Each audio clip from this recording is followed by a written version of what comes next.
Well, it took a little while, but Kentucky finally fires head coach Mark Stoops. And honestly, I am glad that he's gone, but I think the decision was made a little too late.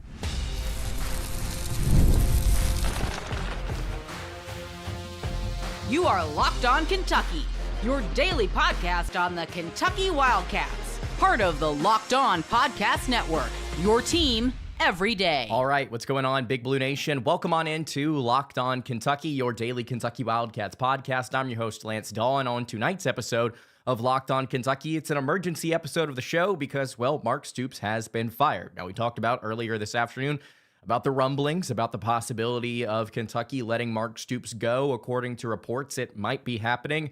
And then here we are now, almost midnight on the East Coast. We're pushing midnight on the East Coast, I should say, and Mark Stoops is gone. But was the decision made too late? We're going to talk about Mark Stoops' tenure here, obviously. One of the best coaches in school history, arguably the best coach in school history.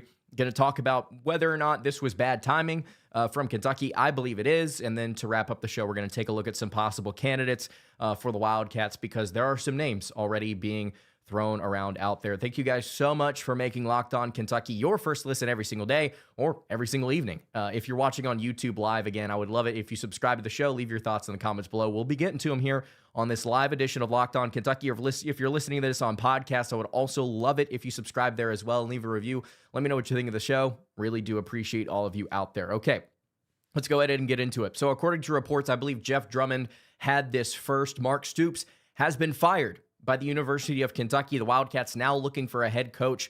Over a third of the SEC now, I believe, has fired and has now replaced their head coach with a new guy, and now Stoops out the door here in Lexington. The Wildcats going to be looking for a new head coach here probably very soon as the early signing period hits on Wednesday. But first, I do want to give credit to what Mark Stoops did here at the University of Kentucky. Finishes 72 and 80 overall. If you want to vacate his wins from the 2021 season, if I'm not mistaken. Actually, I believe that is with the 2021 season included. So 62 and 80 if you want to vacate those, 72 and 80 if you do include them. Wildcats had an incredible stretch there from 2018 through 2021. Obviously, minus the 2020 debacle with only playing conference games, but still, that would have been a pretty good season had it not been just conference games. And then the Wildcats, with Will Levis at the helm, sort of sputtered in 2022, in 2022, despite having some lofty expectations heading into that season. 2023, Wildcats faltered down the stretch. I think after losing to Missouri and Tennessee in back-to-back games in October, things just sort of fell off. And after that, that's kind of all she wrote for Mark Stoops as far as legitimate, meaningful football, minus maybe the road win in Oxford in 2024, but still 7-6 in 2023, 4-8 in 2024, and then 5-7 here in 2025, only picking up those two wins against Auburn and Florida, which I think changes dramatically how we look at the future of this program, by the way. Only picking up those wins because one of those coaches was about to get fired and was doing a horrible job. The other one didn't have a coach, and maybe there was some quitting on Florida's part. But he's gone. It's over. Wildcats, I think, made this move a little too late. I'm actually curious to see what the live chat thinks about this if you guys are watching along here live. I think this move was made too late after Stoops tried to leave in 2022 for Texas A&M. I think that was probably the turning point for me where it's like, okay, he wants to leave for another SEC job. It's not necessarily about what he's doing here at Kentucky anymore. He wants to go make money elsewhere. I said on the show earlier today, I thought that this season for him was less about the coaching football and more about collecting a check and getting out. And based on his comments yesterday, it kind of sounds like there's a chance that was the case. Again, we don't entirely know, but after saying, oh, there's no chance I'm leaving, despite all signs pointing towards, okay, it's probably time for you to be shown the door. I mean, if I were in his position, I would want to collect my $38 million as well, which, by the way, for those of you that don't know, he has to have that $38 million within the next 60 days. So the Wildcats going to have to pay up unless they can somehow negotiate his buyout down, or at the very least negotiate it to where you're not paying all of that immediately, which I think is a possibility. But this is a coach that brought a lot of really great memories for me, considering as I was growing up, this was kind of the time for that. It was Stoops' time here at Kentucky, a large chunk of me growing up. And then the 2018 season, obviously, with the big win in the Citrus Bowl, 2021, it was whenever I started the show to be able to get through a 10-win season that ends in another Citrus dub and getting to see some high moments in 2022 as well. This was a really, really, really, really great job by Stoops to kind of rebuild this program. The heights that we saw again in 18 and 21 were incredible, but things kind of fell off towards the end, and it was pretty clear it was time to make a move. And we will speculate for the next year about, or maybe longer than that, about what could have been with John Sumrall. And there are some people out there that want to say, well, would we have ever known if Kentucky would have had a legitimate chance with him?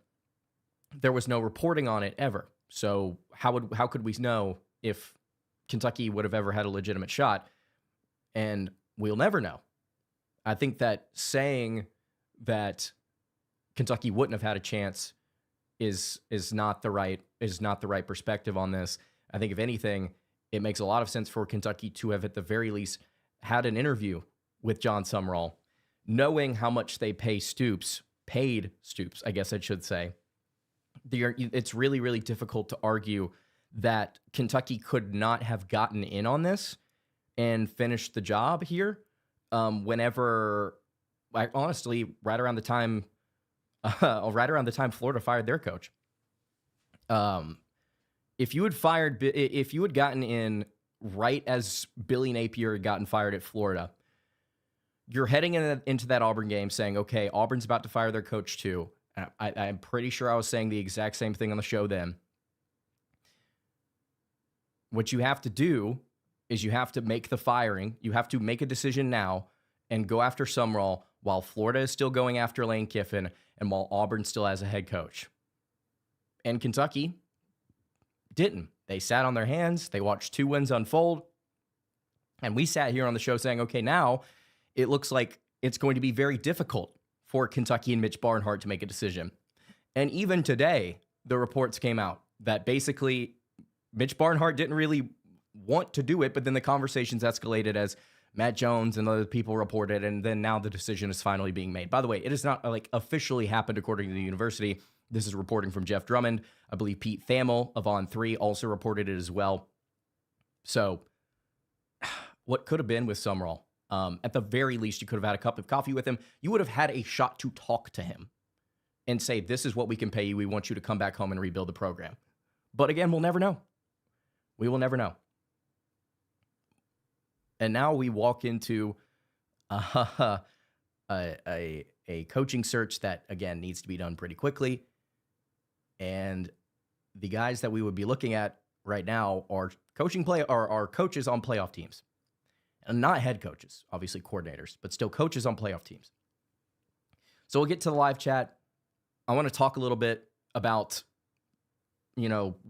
what Kentucky's looking at. There's a guy I mentioned earlier today on the show that I want to bring up again that I don't necessarily know if Kentucky's going to give a look, but they should. They should give him a look. Before we dive into all that, though, I do want to tell you guys about our friends at Game Time real quick.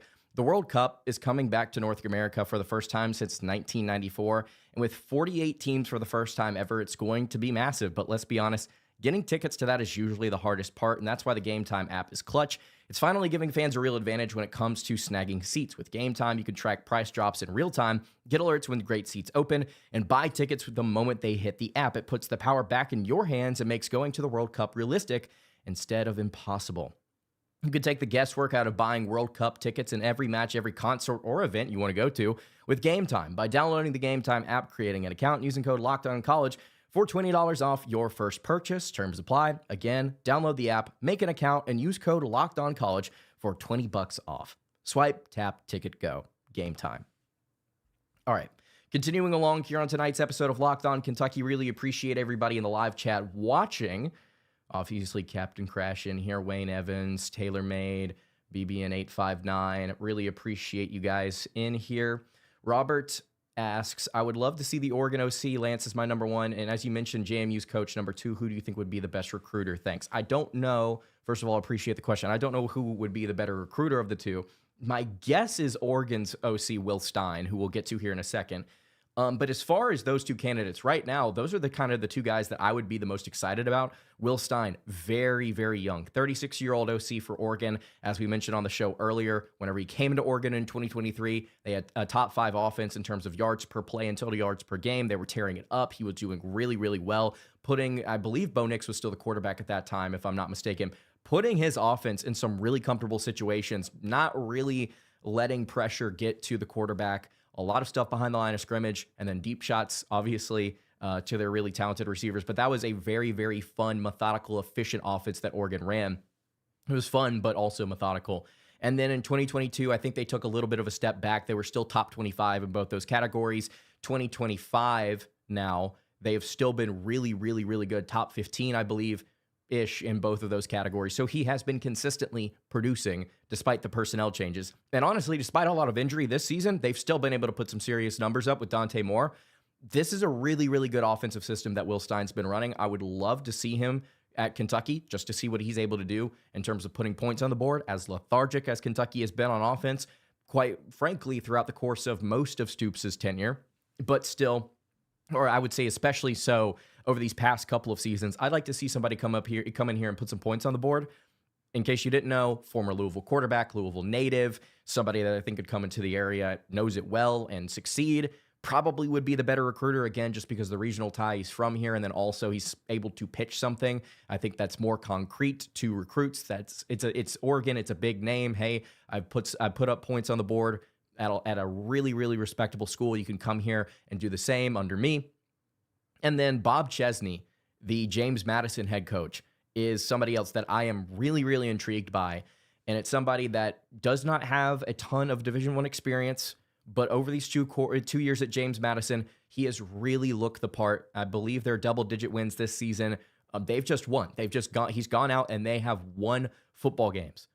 Actually, despite some personnel turnover as well, if I'm not mistaken, this season, they've been really good. And the last guy to leave JMU to go to a Power 4 school has had a lot of success. Kurt Cignetti has been absolutely incredible at Indiana. If you could take a page out of their book and go get Bob Chesney, there's no guarantee that he's going to be having you at number 2 in the country and you're going to be a national championship favorite. However, I think that is a conversation that Kentucky at the very least needs to have, as this is a guy that's coming from a program that has already produced another really, really good coach. Chesney himself has been winning. Can you possibly take a look at him to come up and and coach at Kentucky? Those are the 2 names that excite me the most. But then there's also the possibility of Dan Mullen. Dan Mullen, obviously right now at UNLV, formerly at Mississippi State, formerly at Florida. Does he want to leave UNLV? Does he want to leave the Rebs? He's been adamant in saying no. He wants to stay in Las Vegas. I will reiterate something I said earlier today, which is, okay, cool. We'll see what happens whenever the money comes calling. You want to get back in the SEC. You want to be able to do what you did again, but with maybe some more resources than you had at Mississippi State, maybe some more consistency than you had at Florida. I'd like to absolutely see a conversation had with Dan Mullen. Don't necessarily know if he would get the job. Some of you are not excited about that guy. Some of you are. But those are the 3 names that I'm just like, okay, if it branches outside of that, then I'm starting to ask some questions. Maybe not as much about Brian Hartline, the current Ohio State offensive coordinator. He could be a name that Kentucky looks at. Glenn Schumann could be a name that Kentucky looks at. There's a lot of options coordinator-wise for the Wildcats to look at, and then obviously Dan Mullen with the Rebs. Kentucky's got options. It's weird to say, considering the landscape right now with all of these different moving parts. Silverfield to Arkansas, Golish to Auburn, Summerall to Florida, Kiffin to LSU. Golding, thank goodness, is promoted at Ole Miss. Otherwise, Kentucky would probably be competing with somebody for a possible head coach.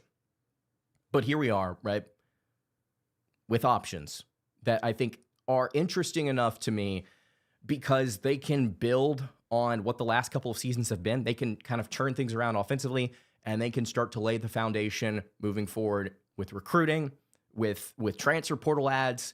If they can just sort of provide a spark and pitch something in year one. I think that would really go a long way for the future of this program.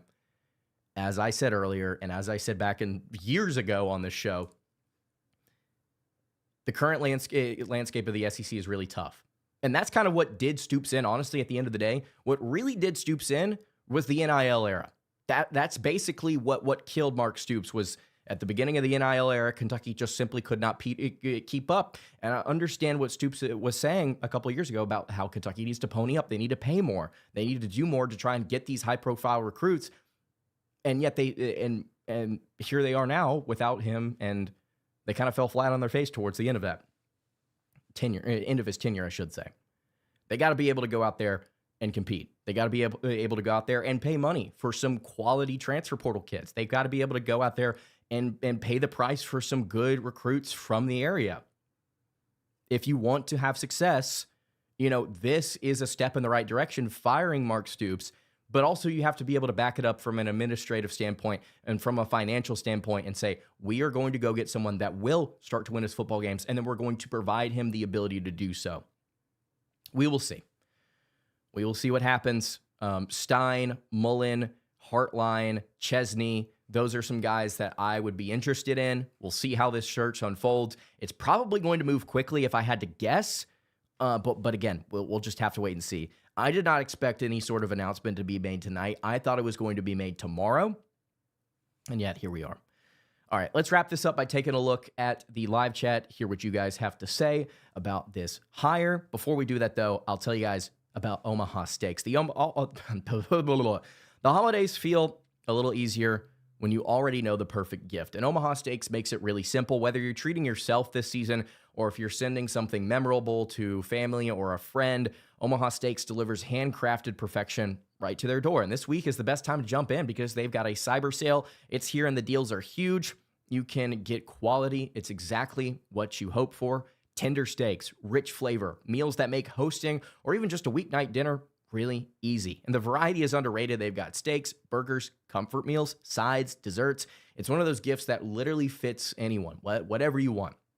And it's the kind of gift that brings people together. And if you don't need to guess anyone's size, well, you don't need to here because Omaha Steaks has something for everyone. You can save big on unforgettable gifts with Omaha Steaks. Visit omahasteaks.com for 50% off site-wide and an extra 20% off select favorites during their cyber sale. And for an additional $35 off, you can use promo code COLLEGE at checkout. That's omahasteaks.com, promo code COLLEGE. Terms apply. See site for details. All right. Wrapping up the show today, really appreciate you guys tuning in. And some of you in the live chat, let's just go ahead and get this out of the way. Some of you have been talking about firing Mitch Barnhart, how he needs to be let go, how Barnhart needs to be shown the door. Barnhart waited too long to make this decision. Waited way too long to make this firing. What could have been? We'll be thinking about it at the very least for the next year. And if Summerall flops at Florida next season, then maybe we won't be thinking about it as much. But if he coaches even decently, we're going to be asking the question, what could he have done at Florida? Or excuse me, at Kentucky? We don't know. But as Wayne Evans just commented, they won't fire Mitch Barnhart. And I don't think they should because he's about to retire. Barnhart is about to leave. And there has been rumor about the next guy, the next AD already being here at Kentucky. He's already in the building. So it's not going to be as difficult as of a transition as maybe some think. But yeah, you're not going to fire Mitch Barnhart right now, although he did screw this up. I think that Kentucky screwed this up by not making a decision sooner. But you can't. I don't think there's any sense in letting him go because he's probably on the way out. That is my understanding. Some have said Hartline turned down the Penn State job. Is that accurate? I've seen people talking about that. I don't actually know if it's accurate or not. Captain Crash, as you know, I am the world's #1 insider on these matters. So not exactly in the know as far as that stuff goes. I will go ahead and tell you though about Summerall. Kentucky could have gotten in on it. I'll say that. UK commit Matt Ponatoski is still coming here, but I wonder if he'll try to be a double sport player, stick to baseball. I don't know if he's coming here, great Kentuckian, because it's been announced that he will not sign early. He will sign in February. So Kentucky's going to have to probably, whoever they get next is going to have to pitch Ponatoski on coming here. I also got to pitch Boley if you want to keep him. We also need to remember how tough the SEC schedule is going to be for us next year. So the new head coach is going to have a true Everest to climb. Yes. And I meant to pull that up before I went live, because we talked about this probably a month or so ago on the show about how the reality is Kentucky's probably going to have a tough time next year. Oh, man, the Wildcat schedule includes Youngstown State, South Alabama, Louisville in their non-con. Pretty sweet. By the way, SEC goes to 9 conference games next year. So Youngstown State, South Al, Louisville. There's 2 wins there, if you could beat South Alabama. And then here's your SEC schedule. Alabama at Kentucky, Florida at Kentucky, LSU at Kentucky, Vanderbilt at Kentucky, Bama, Florida, LSU, and Vanderbilt, who all of a sudden is a top 20 program in America. You travel to Missouri, to Oklahoma, to South Carolina, to Tennessee, and to Texas A&M. That's right. You get 5 SEC road games, 4 of which are top 25 teams, 1 of which is South Carolina, who you have struggled mightily with. Oh, yeah, and then you play LSU, Florida, and Alabama. LSU with Lane Kiffin now, Florida with Summerall, Alabama with DeBoer, if he stays there. That's bad. That's really, really, really, really tough. Whoever comes in here next season has their work cut out for them. If you could somehow make a bowl with that schedule, start to lay the foundation, it would be really, really, really, really good for the future of this program, I think.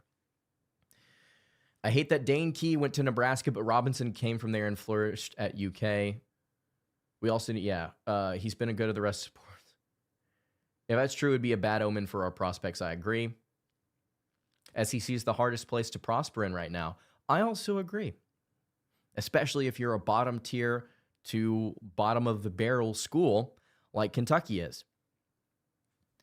There's no place to go, though, I guess is the positive thing to take away from this. There's no place to go if you're Kentucky but up.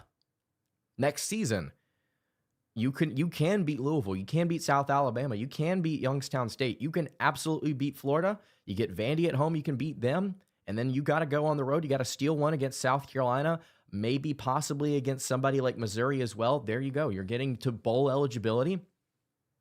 You spring one upset, basically. The rest of the games at home, I feel pretty okay with. Minus Bama and LSU, but still, it's doable. It is doable. But this was going to be the case regardless. Like, it didn't matter. It did not matter who Kentucky had in the driver's seat next season. This was going to be a very difficult road to travel, regardless of whether it was Stoops or if it was Hartline or if it was Stein or if it was Mullen or if it was Chesney. It does not matter. And again, okay, Kentucky, cool. You have shown the desire to compete. You have shown the desire to go and win because you fired the winningest coach in program history. Awesome. Let's see you back it up with a hire that I think makes sense. And then on top of that, with the money and the players to make it happen. Let's see you go and compete for players before you compete for wins. This offseason, it's about acquiring enough talent, I think. And the Wildcats are in a dire spot there because their recruiting class is virtually non-existent. You have to try and hold on to Ponatoski. And I don't know what they're going to do in the transfer portal. Nobody knows what the portal is going to look like yet, obviously. So my assumption is that KSR's live stream just ended because about 100 of you just joined the chat. Let's see. Go get Will Stein or Brian Hartline. Those are 2 guys that I would be really excited about. I want Stein to help develop Cutter and current young players who showed up around him, though Hartline will help getting weapons for him next year. Either of those guys would be good because I think they could possibly get you some guys in the portal at receiver, at running back that make this situation a little bit better. I completely agree. I also am excited about what Kentucky does at quarterback, because if it's Boley, I actually feel pretty good about the future of that kid, because you get somebody smart at OC, or you get somebody like Stein in there to coach this kid up. I'm excited where he could go. Or if you get somebody in the transfer portal, I trust, if it's Stein or Hartline or somebody like that, I do trust whoever they're bringing in. You're bringing in new talent. Okay, awesome. Yeah, here comes that lot. Yeah, that does make sense. Could they do a year-long interim and look back at the market next year? If you did that, you would bring Mark back for another year. I don't think that that's possible, but man, I did genuinely think about that the other day. Who was it about? I don't remember what program is about. I also thought about this for Kentucky. I think it was because of Stanford, obviously. They did that with Taylor, I believe, if I'm not mistaken. Hopefully the chat stays more civil than the KSR stream was. I don't know what was going on over the KSR stream, but I hope you guys are all right. Stokes will be at Kentucky, not Oregon. Basketball finds its way. It finds a way to sneak in, chat. Have you heard anything about Stokes? Do you think he'll commit to Oregon? I mean, nobody. If anybody's telling you like tonight that they know anything about Stokes, if it's not coming from Stokes himself or from ESPN or some like legitimate like outlet, they don't know what they're talking about. Ignore the people on Twitter who want to run their mouth about what they know that Stokes is or is not going to do. They don't know. Nobody knows. At least as of Sunday, November 30th at 10:16 or 11:16 Eastern. Nobody knows. So we'll see. Stoops wanted out. It was clear since he agreed to a restructuring. Yes. Again, like I said at the beginning of the show, it seemed like, especially this season, that Stoops was coaching for a buyout, and not that he was coaching to lose. He just wasn't. He was not trying as hard as he was even 3 years ago, honestly. But again, I come back to the middle of that 2023 season. That's kind of where things died. And to be honest with you, if you had $38 million on the line and things were as difficult as they are at Kentucky to find success, you know, after having so much success already at the school, how much effort are you putting in? They freaking went and got Zach Calzada, guys, this offseason. They got Zach Calzada. If that doesn't tell you how serious they were about winning this year, I don't know what will. I do not know what will. Bunch of Kentucky jealous haters, mainly Louisville dweebs. I could not care less what Louisville has to say about this. So many people are scared that Kentucky is coming back in basketball. Football got them freaking out. If Kentucky's back in football, that'd be really, really sweet. Basketball, hopefully, is here to stay. We'll see what happens on Tuesday. We previewed that also earlier today, if you guys want to check that out. Isn't B-ball periods in like February or something? Yeah, so we got a hot minute. I think Christian Collins is also going to be waiting a while, if I'm not mistaken. So we'll see. Let's see. I want to see Lowe and Quaintance on Tuesday are playing. That is the trifecta of events. Yeah, get a new head coach, get J-Lo and JQ back. That would be the dream. Unfortunately, considering we haven't heard anything about those two, doubt they'll be playing. Maybe we hear something tomorrow. And I believe Pope will be doing a pregame presser.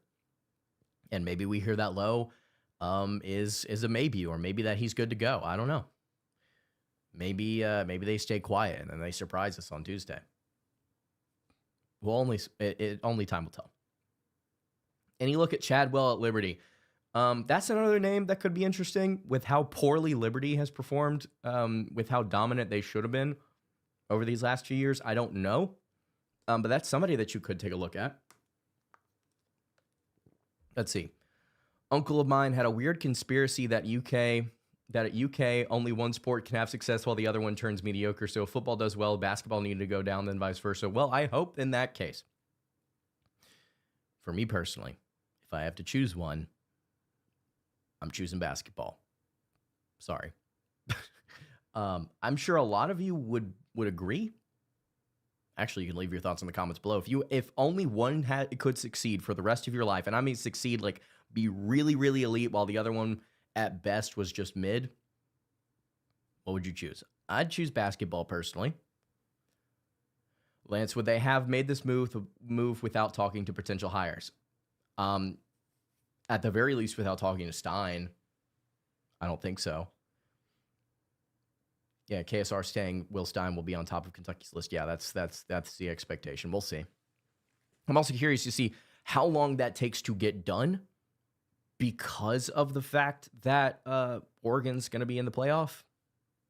I don't know. It's also going to be interesting because Oregon's going to have these next 3 weeks off. Like they're not playing a game for the next 3 weeks. So maybe it's a game of chicken with Oregon's OC where it's like, oh, I don't know, maybe.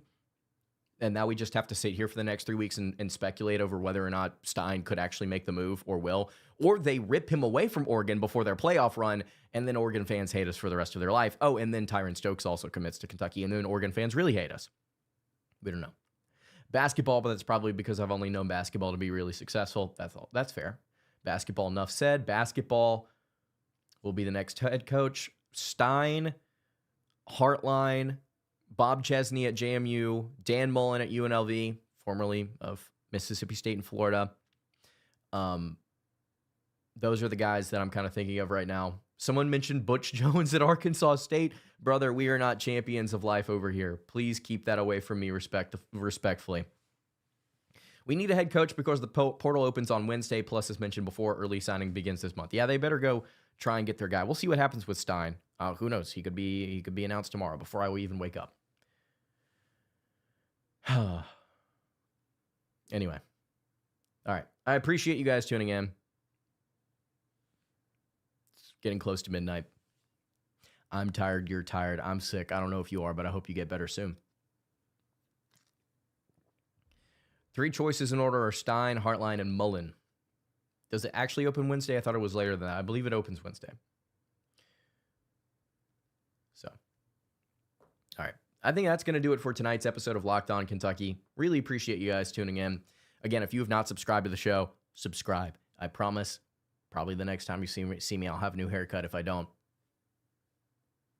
there might be problems. There might be issues. Follow the show on Twitter at LockedOnUK. Follow me on Twitter at @LanceDawe_. And you can follow the show over on Instagram. That is at Kentucky Podcast. Any questions, comments, concerns, you can leave those in the YouTube comments below. You can also hit me on the socials. I will see you all tomorrow for another episode of Locked On Kentucky. Hope you guys have a great rest of your evening. Get some rest, and God bless. It's actually kind of crazy that this did happen tonight. Oh well. New head coach loading. Hopefully his name's not Mark.